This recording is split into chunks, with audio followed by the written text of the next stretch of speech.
ไปใจย่างอยากเข่าจนสั้นนะนั่นแหละพอบอกอยู่มาหน้าให้กินเข่าก่อน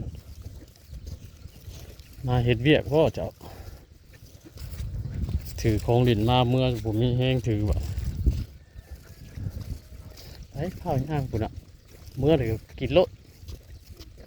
บาเกลือว่ายังกินก็ลดแล้วจะไปหาเนื้อกินมากเอาเมื่อนี่มันอยากเข่าไว้อยากเข่าแห้งเมื่อยอยู่เฮือดบอกกินนอดเข่าเวิดมือเว้น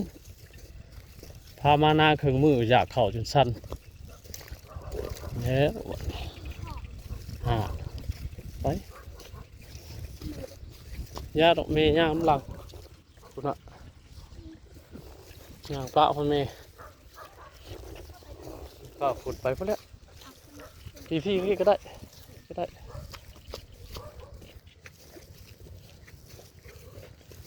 มาปะเมย์เลยอยากเข่าให้คนบ่เคยมาหน้าอยู่แต่เฮือนกับเอื้อย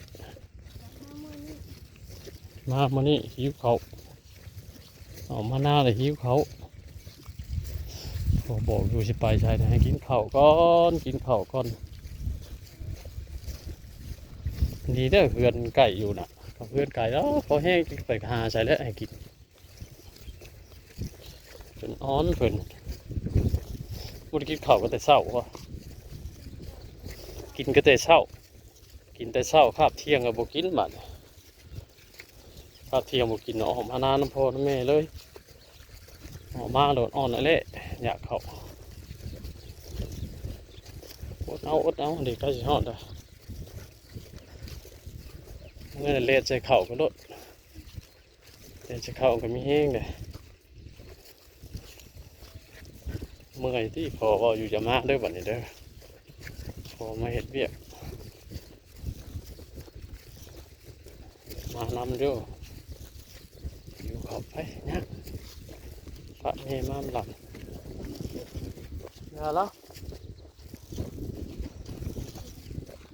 ว่ามาหลังเลยถ้าท่านได้ขึ้นจากหัวอยู่โอเคสิพี่น้องคำในมันนี่พาเพิ่นมาเพื่อนอยากเข้ากันละจิบทองเลย